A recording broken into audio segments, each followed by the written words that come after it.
Nos chers amis américains. Pourquoi ce titre empli d'ironie? Il part d'un simple constat. Depuis des décennies, et principalement après la Seconde Guerre mondiale, les Américains se sont déclarés, inventés comme les chevaliers des vertus démocratiques. Il semble donc que les représentants de ce peuple, passés de l'état barbare à décadent sans avoir connu de civilisation, soient seuls juges de la valeur des régimes dans le monde, arbitres suprêmes du bien et du mal, jusque dans les pensées intimes relevant de la sphère domestique. Pour comprendre l'origine de ce déterminisme, il fallait remonter à la création non pas des États-Unis, mais bel et bien des premières colonies d'Amérique. Comment ce peuple, qui n'a qu'une histoire de 2 siècles, est-il parvenu à contrôler la politique mondiale de nos jours? En quoi ces idées de liberté et d'égalité peuvent être considérées comme fallacieuses et iniques au vu des différents éléments de l'histoire, sciemment occultés par les élites depuis la création des États-Unis? Pourquoi ce pays est-il devenu le chantre du mondialisme, gouverné par des gens élus par personne, au nom des valeurs démocratiques? Cette modeste étude en appellera d'autres, c'est précisément l'espoir de ceux qui l'ont faite. Épisode 2. De la guerre d'indépendance aux crises financières de la fin du XIXe siècle.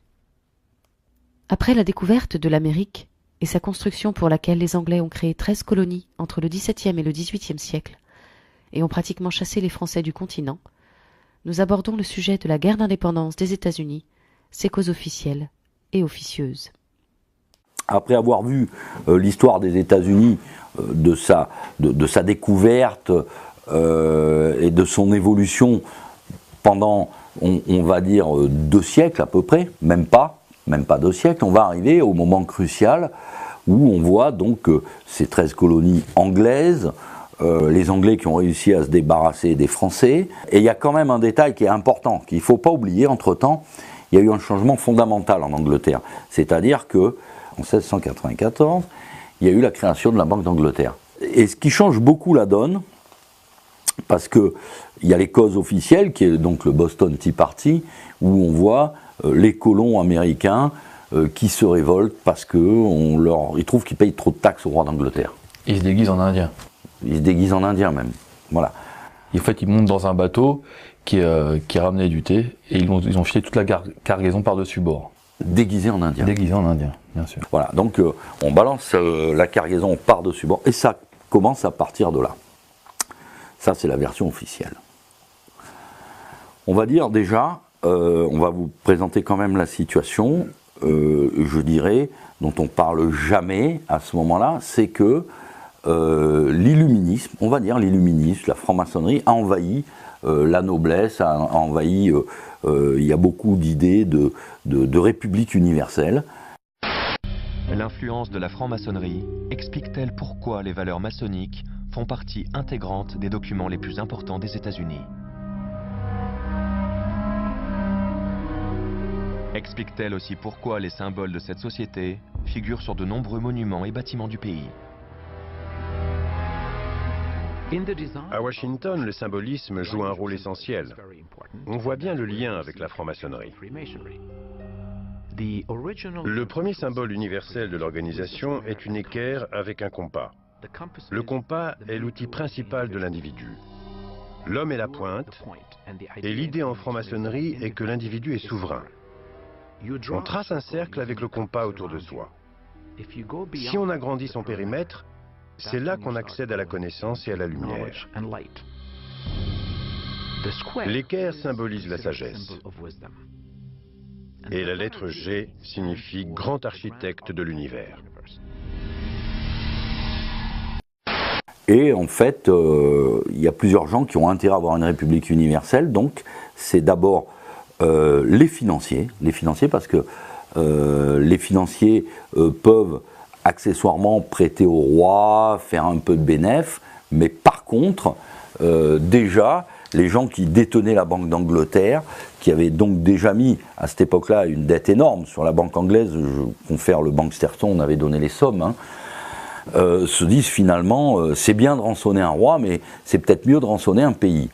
Donc il faudrait que les gens se révoltent et qu'il y ait une bonne démocratie, une république, etc. qui s'installe. Ça, c'est la vision des banquiers. D'un autre côté, il y a ces gens installés aux États-Unis à qui depuis un moment, comme on vous disait précédemment, commencent à être des gros propriétaires terriens, des hommes d'affaires, et finalement, eux se disent, après tout, finalement, pourquoi payer une redevance au roi d'Angleterre?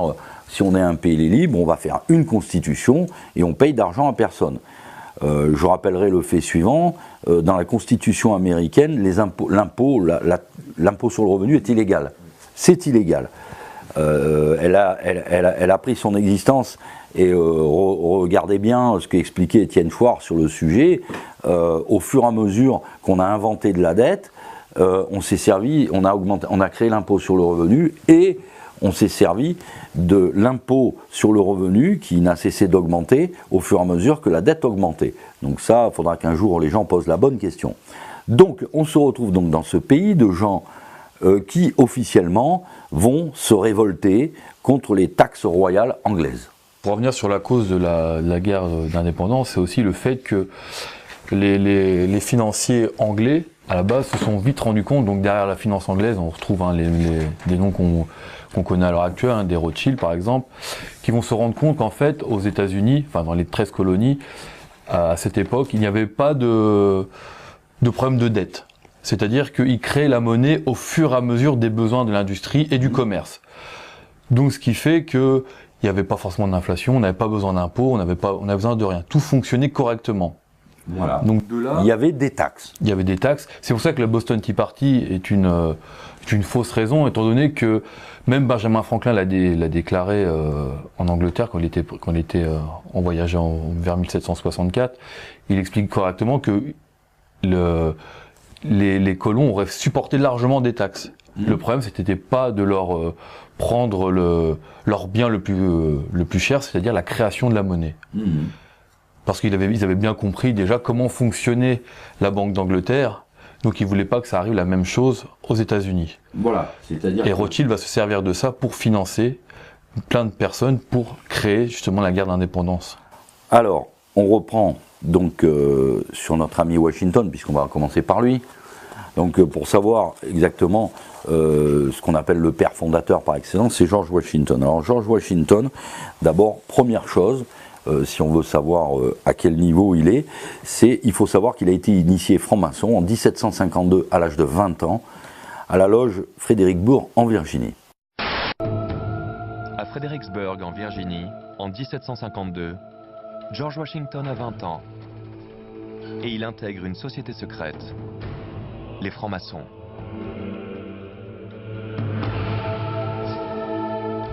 Parmi ses compagnons se trouvent beaucoup d'autres pères fondateurs, tels que Benjamin Franklin, John Hancock et Paul Revere. Il faut savoir qu'il débute au service des Anglais. Il faisait partie de ces volontaires chargés. Il y avait des corps de volontaires chargés d'essayer de faire respecter donc des pseudo-frontières que personne connaissait bien, parce qu'il y avait un fort d'un côté, un fort de l'autre. On essayait d'avancer son fort. Les territoires étaient pas très clairs. Son premier coup de feu, un des premiers coups de feu de George Washington. Il se retrouve en face des Français. C'est typique, les Américains le feront fréquemment, c'est-à-dire les Américains voient que les Français sont à tel endroit, ils mettent un fort en face, le plus près possible, et donc Joseph Coulon de Jumonville arrive avec un drapeau blanc et vient voir qu'est-ce que c'est ce fort, et George Washington avec sa troupe. Donc ils arrivent, il y avait un code de l'honneur à l'époque, donc ils arrivent avec le drapeau blanc, des émissaires, etc. Et qu'est-ce que fait George Washington? Il leur tend une embuscade et il assassine directement Joseph de Jumonville au moment où il a dit sa sommation au nom du roi de France. Pouvez-vous nous dire ce que vous faites là? Vous êtes sur nos terres. Lui, il les tue.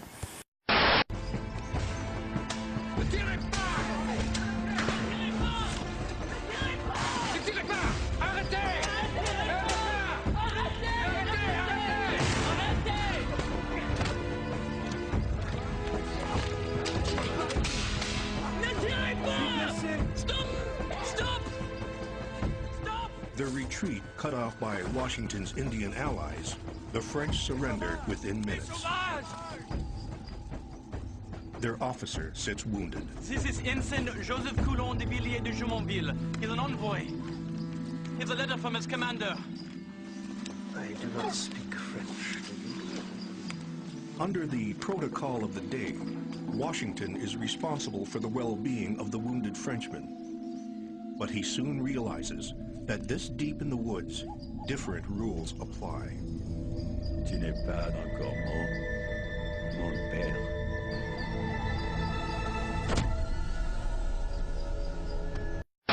Et Voltaire, même en tant qu'anglophile et anti-français, a dit cette phrase célèbre: « Je ne suis plus anglais depuis que les Anglais sont pirates sur mer et assassinent nos officiers en Nouvelle-France. » Voilà, c'est donc un grand scandale. C'est un grand scandale.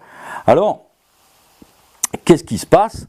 Eh bien, on envoie donc Claude de Contrecoeur, un détachement de 500 hommes pour capturer Washington. Alors, c'est le propre frère de Jumonville, qui s'appelait Louis Coulon de Villiers, qui capture Washington à forte nécessité. Il avait ordre de le juger et de l'exécuter pour meurtre. En fait, il le libéra. L'histoire dira peut-être pas que peut-être ils étaient tous les deux affiliés en loge. Et le prétexte officiel de la libération de Washington à ce moment, c'était pour montrer la gesta française et qu'il le laisse partir avec toute sa compagnie. Voilà, ça c'est les départs militaires de George Washington.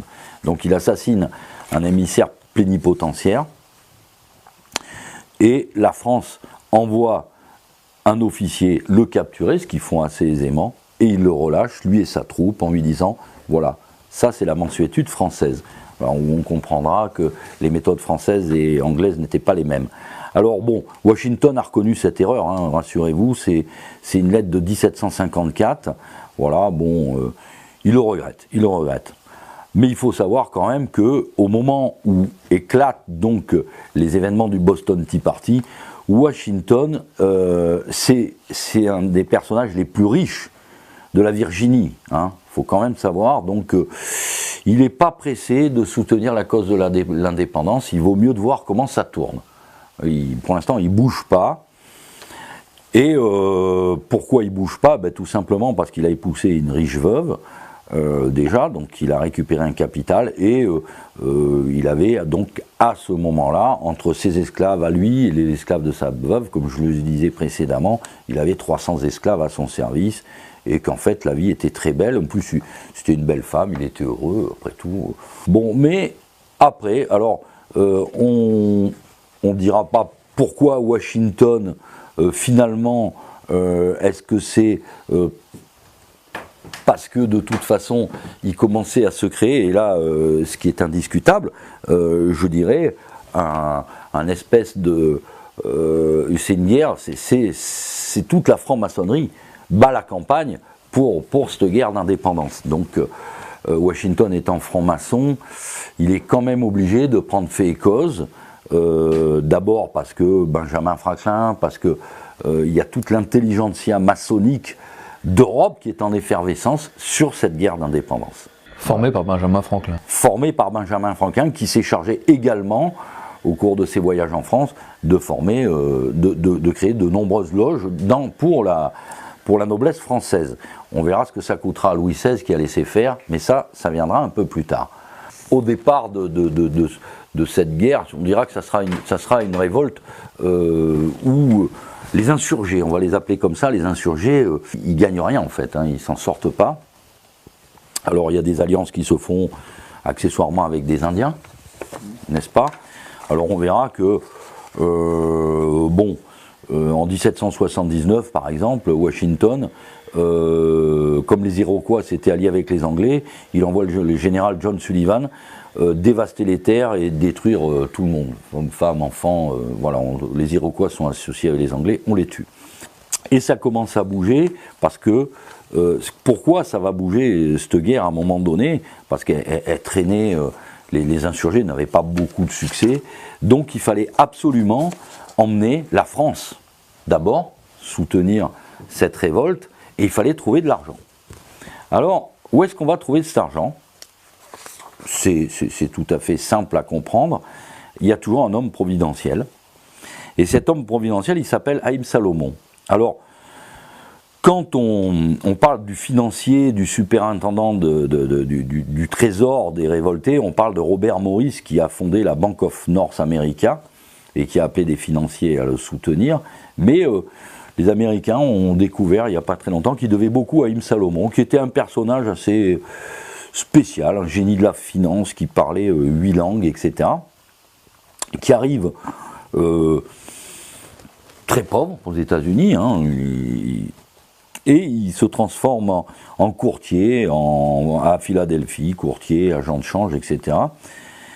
Et Haïm Salomon, avec Robert Morris, lui explique comment on va faire rentrer de l'argent dans les caisses.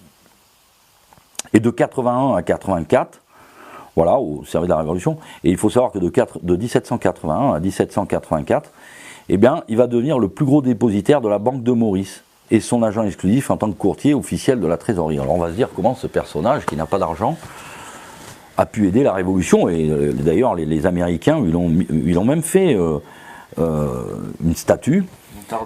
Ils ont tardé, mais tous les révolutionnaires de Washington à Lafayette savaient que s'il fallait de l'argent, il fallait aller voir Salomon. Salomon était, entre autres, il faut savoir que Salomon avait également épousé la sœur d'un colonel de Lafayette, d'un bras droit de Lafayette, du bras droit de Lafayette, de Washington. Donc déjà, vous voyez, on est en plein... Il y a tout, il y a les histoires de famille, d'argent, et très discrètement, quand on relit tous ces rapports, vous pouvez le vérifier d'ailleurs, hein, il va régulièrement en Europe où il négocie des très gros emprunts. Et en France, il risque à récolter, par exemple, à un moment donné, la somme de 3,1 millions de livres de qui? Des maisons Rothschild et Sassoon. Alors, si des gens veulent croire que messieurs Rothschild et Sassoon ont donné de telles sommes aux révolutionnaires, aux révoltés, faut savoir qu'ils ont demandé une contrepartie. Il y a forcément une contrepartie. Et on peut ajouter à ce moment-là que c'est Rothschild finançait en même temps l'armée anglaise à travers des mercenaires allemands notamment, pour pouvoir entretenir la guerre. Voilà. Parce que bien évidemment, qu'on ne rappellera jamais assez, plus la guerre dure et plus ça rapporte de l'argent aux financiers. Voilà. Donc on voit déjà au moment de cette révolte, je dirais, donc une situation où en fait on met en avant des idées de liberté, donc on va dire que c'est l'illuminisme, la franc-maçonnerie, etc. qui met ça en avant. On voit des gens qui plus tard on transformera en héros, mais bon, George Washington, il y a encore un mythe, c'est la bataille de Yorktown. Il était strictement... C'est la principale bataille décisive. C'est la bataille décisive contre les Anglais. Et de toute façon, Washington, bien sûr, était là, mais il était là pour regarder ce qui se passe. Il a tiré le premier coup de canon symbolique. Il était strictement incapable d'emmener une bataille comme ça. Et c'est les Français qui ont gagné la bataille de Yorktown, notamment c'est l'amiral de Grasse, voilà, qui a donné le coup décisif aux Anglais. La bataille de Yorktown, la dernière bataille importante de la guerre d'indépendance américaine. Cette bataille a eu lieu en 1781. Mais pour bien la comprendre, il faut d'abord regarder les lieux. Par-delà la ligne d'horizon, au-delà du bouquet d'arbres que vous voyez là-bas, se situait le village de Yorktown. C'est là que le général Cornwallis s'était fortifié. L'armée française et l'armée américaine s'étaient réunies à Williamsburg. Or, le 28 septembre au matin, l'armée française et l'armée américaine, dirigée par Washington, George Washington, s'est mis en marche. Ça a pris 2 jours. Le 30 septembre, on arrive. Et là, on s'installe. Les troupes américaines et françaises encerclaient l'armée anglaise de Cornwallis. Mais avant de parvenir au fort de Yorktown, les Français et les Américains se heurtent à la ligne avancée des Anglais. Une série de bastions fortifiés, armés de canons, entourés de fossés, hérissés de pieux. Tout va se jouer à la baïonnette autour des 2 redoutes principales. Benjamin Franklin, qui a été quand même un personnage qui devait avoir une force de persuasion quand même importante, a réussi à emmener la noblesse française et l'a initié aux loges, bien entendu, parce qu'il fallait l'explication pour le peuple et puis l'explication pour les initiés, donc toujours une race élue, et même emporter le sentiment de Louis XVI. Il faut savoir quand même que la France avait un petit peu, par-delà la cause américaine, Louis XVI avait quand même en travers la guerre de 7 ans. Voilà. Donc ils avaient une revanche à prendre sur les Anglais. On connaît les histoires d'amour entre la France et l'Angleterre. Quand on peut se faire un croc en jambe, on se le fait, quoi, hein. Donc Louis XVI va payer directement de sa cassette personnelle, va donner de l'argent à Washington. Alors à Lafayette et à Washington et à la Révolution, il va fournir, mais il va pas fournir une petite somme, hein. Faut savoir que la France, par l'intermédiaire de Louis XVI, a donné à l'Amérique, pour la libérer, a dépensé 2 milliards de livres tournois.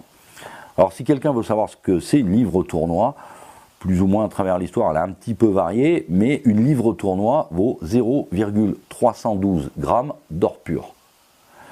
Donc prenez vos calculettes, les Américains nous ont jamais remboursé. Voilà, puisque les Américains nous ont fait savoir, une fois qu'ils ont été libérés, qu'ils considéraient cette somme prêtée par la France comme un don. Comme un don. Par contre, ils nous ont assuré de leur gratitude éternelle, tellement éternelle que l'indépendance acquise, immédiatement Benjamin Franklin fait des traités commerciaux avec l'Angleterre. Immédiatement, c'est-à-dire la France est complètement écartée d'un quelconque commerce qu'elle pourrait faire avec... À ce moment-là, il y avait d'autres choses qui se préparaient en lieu. Voilà. C'est à ce moment-là, en même temps, bon, on va déroger un petit peu, mais comme par hasard, c'est à ce moment-là que tout la garde et l'arrière-garde de la franc-maçonnerie préparait également la Révolution française, c'est le secret de Polichinelle, donc de libérer la France du joug des Bourbons. Et là, tout le monde était bien d'accord, puisque les Anglais maudissaient les Français, la franc-maçonnerie espérait la chute des Bourbons pour mettre les Orléans, qui étaient plus constitutionnels que les Bourbons.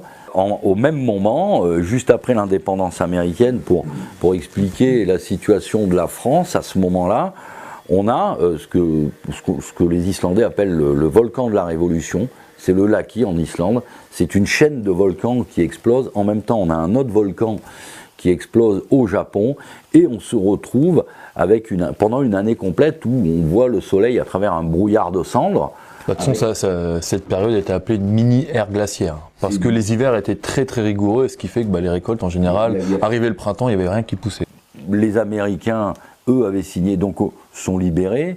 Le roi de France réclame une contrepartie commerciale que immédiatement les Américains refusent. Et mieux encore, parce que mieux encore, il va nous faire encore mieux, ce George Washington. Je vais en finir comme ça, quoi.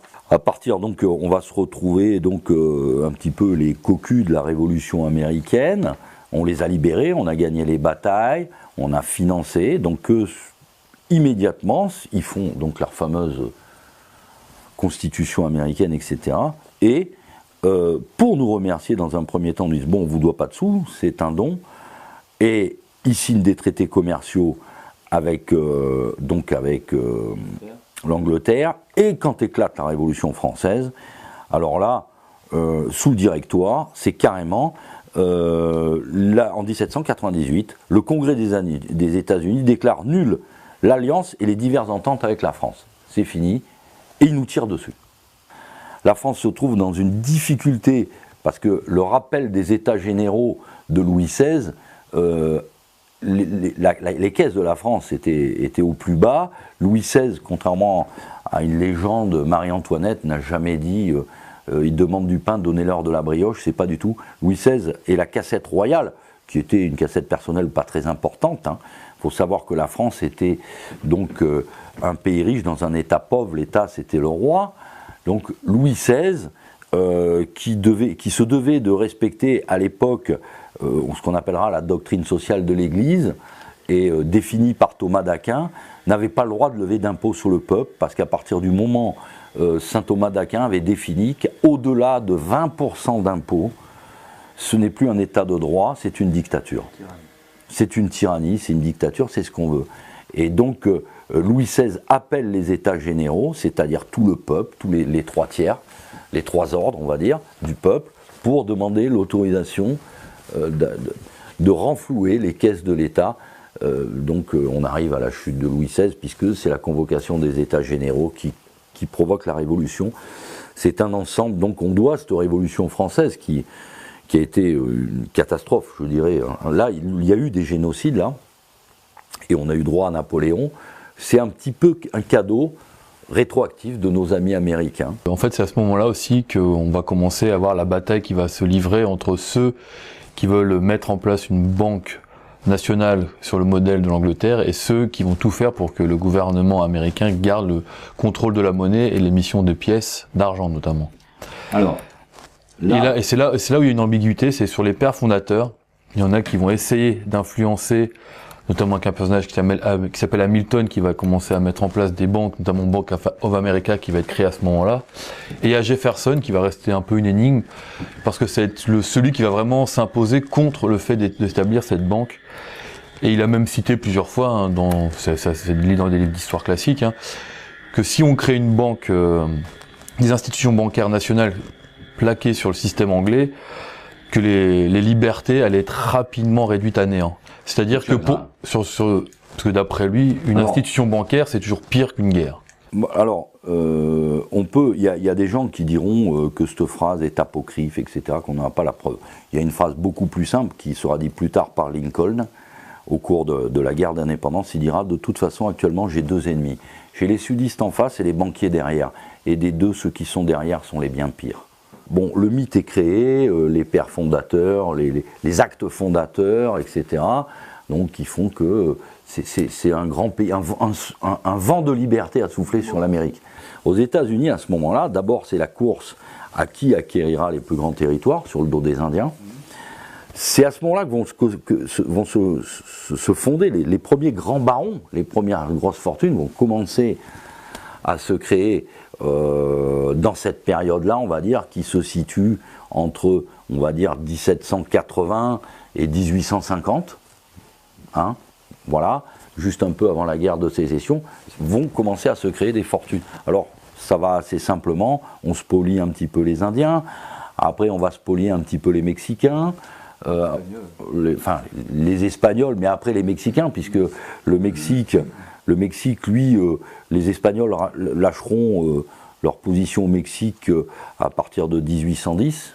Eux, les Américains, voient d'un côté que les Espagnols en premier, les Mexicains en deuxième, sont une puissance déclinante, n'ont aucun pouvoir, donc ils vont commencer à manger tout le Sud là. Donc dans cette période-là, on commence à arriver vers la spoliation des États du Sud. Ils vont pousser vers l'Ouest, donc pour commencer à gagner de la place par là. Ils ont poussé les Français, ils les ont boutés hors, donc là c'est réglé de ce côté-là. Et donc à partir de ce moment-là, c'est la grande légende, donc le Poney Express, on s'écarte, et se créent à ce moment-là des fortunes colossales. C'est des fortunes colossales, mais la fortune arrive assez vite, mais il va falloir l'organiser. C'est là que, un peu plus tard, on verra apparaître ce qu'on a appelé les grands barons, les barons, les red barons, enfin bref. Mais en attendant, donc cette nouvelle démocratie magnifique, ce vent de liberté, donc c'est à ce moment-là qu'on fait tourner énormément le commerce triangulaire, parce qu'il y a à prendre, ils prennent énormément d'États dans le Sud, mais bon, c'est plus facile de faire travailler des Noirs, n'est-ce pas? Donc la partie qu'on vous a offerte concernant l'esclavage rentre de plein pied dans la partie la plus dure pour les Noirs et les Indiens. Donc c'est, dès la création des États-Unis, il faut absolument moins d'Indiens et plus de Noirs. Voilà, donc la richesse des États-Unis se crée, sur cet extraordinaire drame qui sont souvent peu relatés. C'est, je veux dire, l'éradication des Indiens, et surtout le commerce triangulaire qui fait donc la richesse du Sud. Il faut savoir aussi que pendant cette période-là, avant la guerre de sécession, il y avait deux lois, c'est-à-dire qu'au nord, l'esclavage était interdit, mais il n'avait pas de problème, puis c'était les régions industrielles, et au sud, l'esclavage était autorisé. C'était pas encore interdit. Ça fonctionnait pas de la même façon, mais on a un nord industriel qui n'a pas besoin d'esclaves de toute façon. Avant. Ils ont pas la même vision des choses. Ils veulent, dans le fond, ils ont la même tradition raciste que dans le sud. La seule différence, c'est qu'eux, ils ont besoin des Noirs pour travailler dans l'industrie parce qu'ils vont commencer à développer. Mais eux, ce qu'ils veulent faire dans le nord, c'est-à-dire tous ces financiers qui sont installés plus dans le nord que dans le sud, eux, ils vont avoir besoin de gens pour leur donner une illusion légale. C'est-à-dire qu'on va leur faire croire qu'ils vont gagner des droits. Mais pour gagner ces droits, il faut qu'ils travaillent, il faut qu'ils soient sous les ordres, en fait, à la manière de n'importe quel Chinois à l'heure actuelle qui travaille. C'est un peu la même façon. Ils sont esclaves, mais d'une autre manière. Voilà, ils ont une paye. Voilà. Ils ont une fiche de paye. C'est ça. Et le début de la guerre fratricide qui va avoir lieu, ça débute comme ça. Dès 1812, d'ailleurs, il y a quand même des premiers écueils qui se passent entre les États du Sud et du Nord, où on se rend compte que certains financiers vont commencer à dire à ceux du Sud, nous on a besoin de Noirs pour travailler, arrêtez de les employer comme esclaves. Nous on en a besoin dans le Nord, on a besoin de main d'œuvre. Voilà, peu cher. Donc petit à petit ça va monter en mayonnaise, on va dire. Monter en mayonnaise parce que d'autres gens vont commencer à financer, parce qu'ils se rendent compte que l'industrie ça rapporte plus que tout ce qui est... Que les champs de coton. Que les champs de coton, bien sûr. Parce qu'en plus, il y avait deux doctrines qui s'affrontaient. Il y avait dans le sud, il y avait les exportationnistes, ceux qui travaillent que pour aller vers l'Europe, alors que les industriels veulent se développer déjà en autarcie, déjà dans un premier temps. Parce qu'ils ont besoin de l'industrie pour alimenter tout le Far West. Faire des villes. Voilà, on a besoin de rails, on a besoin de fer, on a besoin de toutes les premières innovations et sidérurgiques qui ont eu lieu dans l'Angleterre. Donc, en fait, ce qui va se passer, on va arriver à Abraham Lincoln dès 1860, où il va commencer à se présenter comme le nouveau fer de lance de la démocratisation du droit du droit des Noirs. Alors que dans le fait, Lincoln n'est pas forcément abolitionniste. Ah non. Lui, ce qu'il voulait, c'était enrichir son pays. Et enrichir son pays, ça signifie, comme on disait tout à l'heure, qu'on avait besoin de main d'œuvre pas chère. Donc petit à petit, jusqu'en 1860, il va se présenter, il va gagner les élections. Et dès le début, en 1861, on va se rendre compte qu'il y a plusieurs États du Sud qui vont faire sécession, d'où le nom de la guerre de sécession à partir de 1861, voilà. Où les principaux États du Sud, Virginie, Caroline, vont faire sécession et vont commencer à créer une armée pour affronter les confédérés du Nord. Alors ce qui est intéressant dans cette guerre, c'est aussi l'intervention d'une part des Rothschild d'Angleterre qui vont financer les confédérés, c'est-à-dire les États yankees du Nord, ouais. Alors que la banque Rothschild de Paris va financer les États du Sud. Et dedans, il y a Napoléon III qui va intervenir aussi. Hein. Lui, il veut le Mexique. Lui, il veut le Mexique, mais en même temps, on va lui dire, si tu vas au Mexique, on va te donner une certaine somme d'argent pour que tu interviennes pour aider les États du Sud. Ouais. Donc de ce fait-là, on se rend compte déjà comment vont être manipulée cette guerre, parce que cette guerre n'a jamais dû avoir lieu dans un premier temps. Elle n'a aucune raison d'être. Et surtout, on va voir que c'est une espèce de guerre où on va tester des choses, c'est-à-dire on va financer les deux parties et on va voir jusqu'où on peut pousser les massacres, jusqu'où on peut gagner de l'argent. Et jusqu'où on peut pousser le cynisme. Parce que n'importe quel camp aurait pu gagner la guerre. La guerre a été gagnée par les Yankees, par ceux du Nord, parce qu'ils, à un moment donné, on a stoppé les robinets pour les États du Sud. Voilà, on a tout stoppé. On bloque, et puis le Nord avait obtenu des aides au niveau maritime qui faisaient qu'ils avaient le dessus au niveau maritime. Le Sud perd la guerre parce qu'il avait besoin d'exporter, que le Nord, donc il n'arrivait plus à exporter, donc il avait de très gros problèmes d'argent. Et là, il y a une intervention qui est intéressante aussi, c'est pour quand Lincoln avait besoin d'argent, parce que les Yankees commençaient vraiment à manquer d'argent, donc d'achat de matériel militaire, etc. Il y a une intervention des financiers qui propose à Lincoln, en fait, dans un premier temps, on vous reprête de l'argent pour gagner la guerre, pour en finir, mais seulement, on vous le prête, mais à 28% de taux d'intérêt. Donc on se rend compte à un moment donné que... D'où la phrase de Lincoln que je citais avant. C'est ça, c'est un peu ça. Entre les sudistes et les banquiers, finalement, c'est mieux les sudistes. Et puis derrière ça, il y avait un personnage, Samuel Chase, un des qui va intervenir après, notamment Rockefeller, qui va commencer à mettre en place, à essayer de mettre en place un prémisse de banque nationale, où lui, Lincoln, va s'y opposer totalement, mais il va y avoir une guerre entre les deux, et d'où, en 1865, à un moment donné... il y a Wilkes Booth qui intervient pour mettre fin à cette guerre où il va assassiner Lincoln. Donc Wilkes Booth, pour franc-maçon notoire, influencé par d'autres. Mais à ce moment-là aussi, il y a Lincoln qui avait anticipé, c'est lui qui a créé les Greenback Papers, c'est-à-dire c'est les premiers dollars verts, c'est lui qui va les introduire pour éviter justement qu'une banque nationale soit mise en place.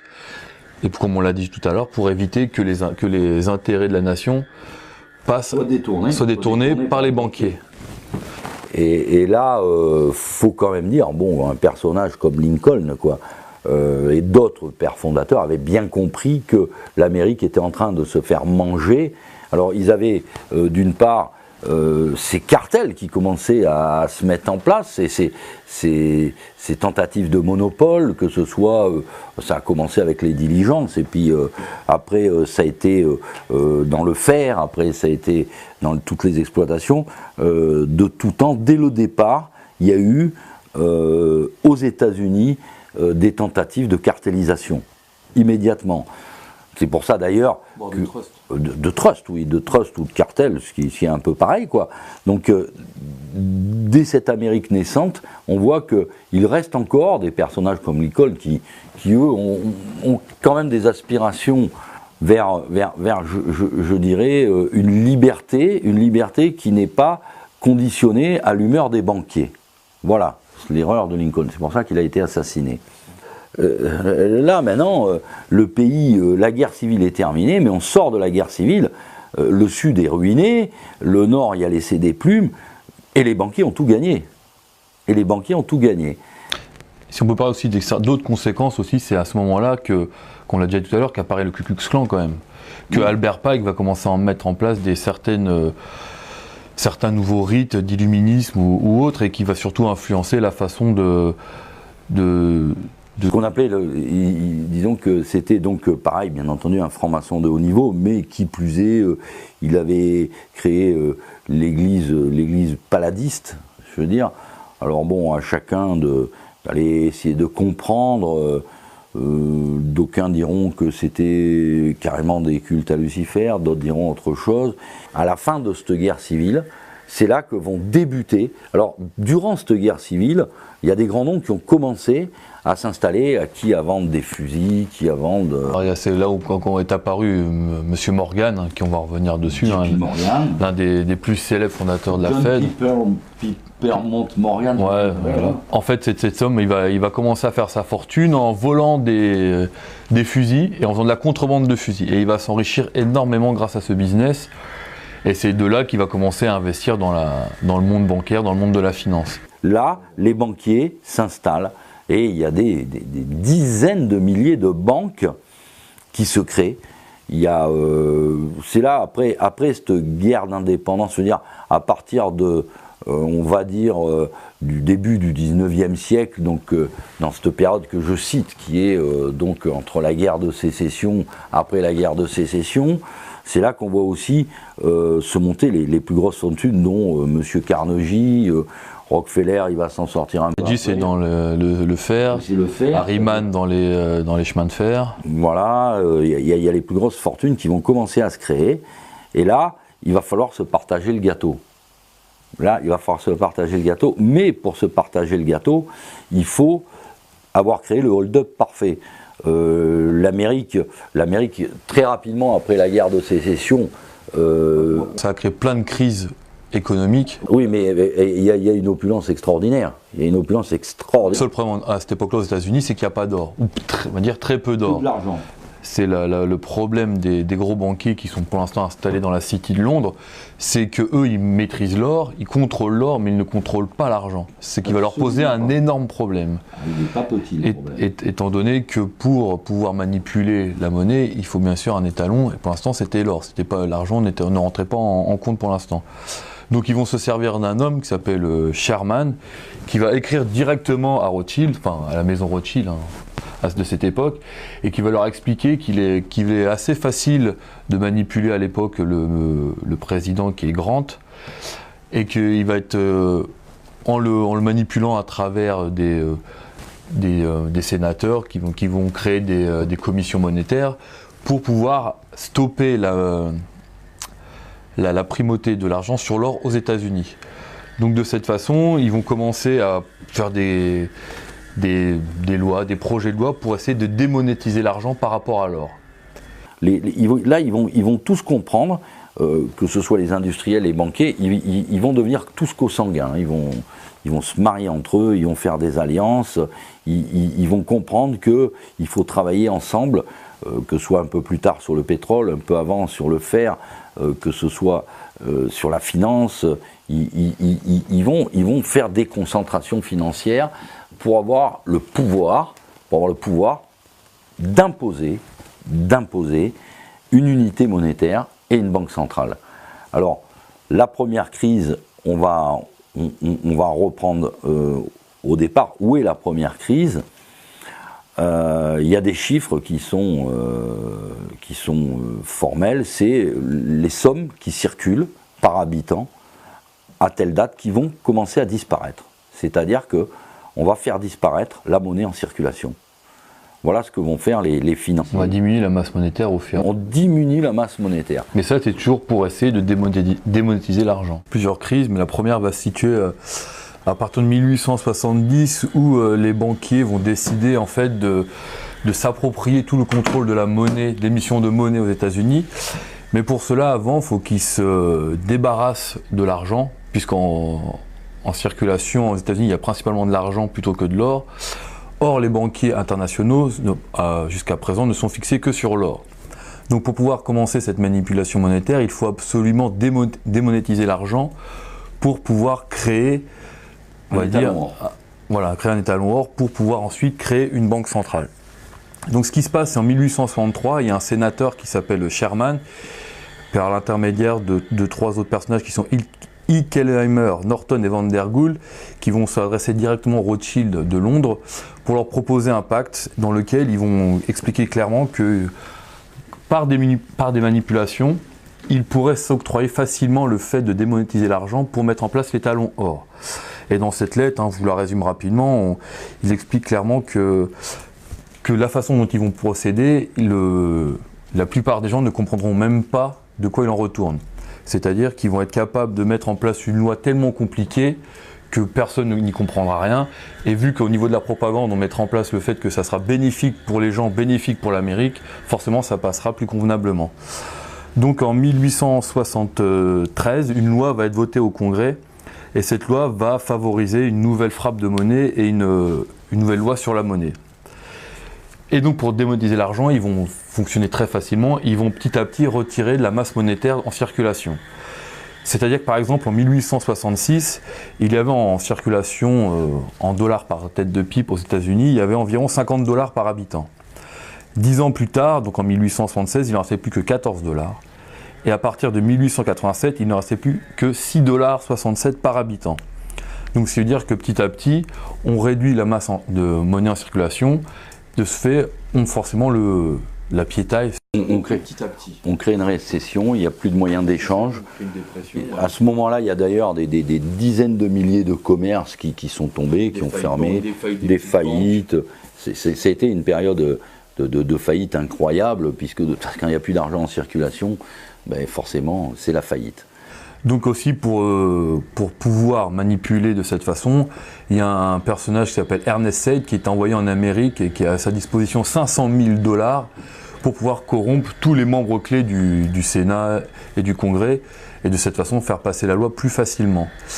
Et donc de ce fait, on va réussir cette manipulation, c'est-à-dire que désormais l'étalon or va prévaloir sur l'étalon argent, enfin l'argent va carrément disparaître de la circulation, et de ce fait on va commencer à avoir des grands consortiums bancaires qui vont se mettre en place.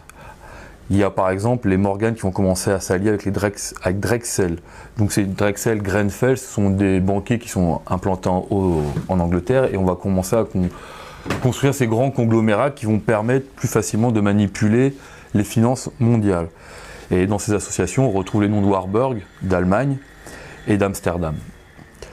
Et c'est là qu'on va commencer à voir aussi la façon dont les finances vont s'introduire dans les milieux politiques, parce que c'est en 1901 que grâce à tout cet argent qui est à disposition des financiers, pouvoir corrompre la plupart des politiques. Et le premier président qui serait élu à ce niveau-là, c'est Theodore Roosevelt. Alors Theodore Roosevelt, ça fait partie d'une famille de banquiers new-yorkais qui pratiquent la finance depuis la fin du XVIIIe siècle aux États-Unis. Il y a même un Clinton Roosevelt, on avait déjà parlé dans d'autres vidéos, qui avait créé le manifeste de Roosevelt, qui expliquait concrètement comment on pouvait s'approprier toutes les richesses d'un pays à travers le socialisme. C'est un peu un précurseur de Marx. Marx en inspirera d'ailleurs un petit peu. Et ensuite, il va se créer une grande panique monétaire, financière de Wall Street en 1907, qui va être organisée de main de maître par JP Morgan, où ils vont créer une faillite bancaire d'une banque qui va complètement s'écrouler, qui va disparaître. Et de là, une panique va s'installer, un peu de la même façon qui s'est passé en 2008 avec la disparition de Lehman Brothers. Sauf que là, JP Morgan, il va se présenter en sauveur, c'est-à-dire qu'il va réinjecter des millions de dollars dans l'économie. Il va prêter de l'argent un peu à tout le monde pour expliquer qu'en fait, si on leur donnait plus de pouvoir, on aurait évité cette crise. On aurait évité cette crise si on les avait laissés créer une banque centrale. Une banque centrale, alors qu'ils se substituent, alors qu'en fait, JP Morgan était officieusement déjà, avait la puissance d'une banque centrale, mais il fallait qu'ils s'associent avec d'autres familles, parce que ces gens-là sont un petit peu co-sanguins, les financiers, donc il faut qu'ils se partagent le gâteau pour éviter de s'entretuer. Il n'en reste pas moins quand même, pour en venir à cette disparition de l'argent. Cette disparition de l'argent, il faut savoir que, pour finir, donc cette disparition de la circulation, on sait que cette manœuvre avait été organisée depuis l'Angleterre, comme le prouve une lettre envoyée par la maison Rothschild de Londres le 25 juin 1863. Voilà. On dira simplement que quand cette loi a été votée, personne n'était là et personne ne l'a comprise. C'est le problème que j'ai expliqué tout à l'heure, c'est Grant qu'on lui présente le projet, il fait bon, ok, je vous suis. La réforme des monnaies. Et ça s'appelle le texte pour la réforme des monnaies. La réforme monétaire. Et de ce fait, vu que Grant ne la lit même pas, de toute façon, les sénateurs savaient très bien qu'il n'était pas en mesure de la comprendre et que la majorité des gens ne la comprendraient pas. Cela leur a facilité la tâche. Et donc le projet allait aboutir en 1873. Les différentes crises de la fin du XIXe siècle et celle de 1907 permettront à l'establishment financier de mettre en place les prémices de la Banque centrale américaine, appelée plus communément la Fed.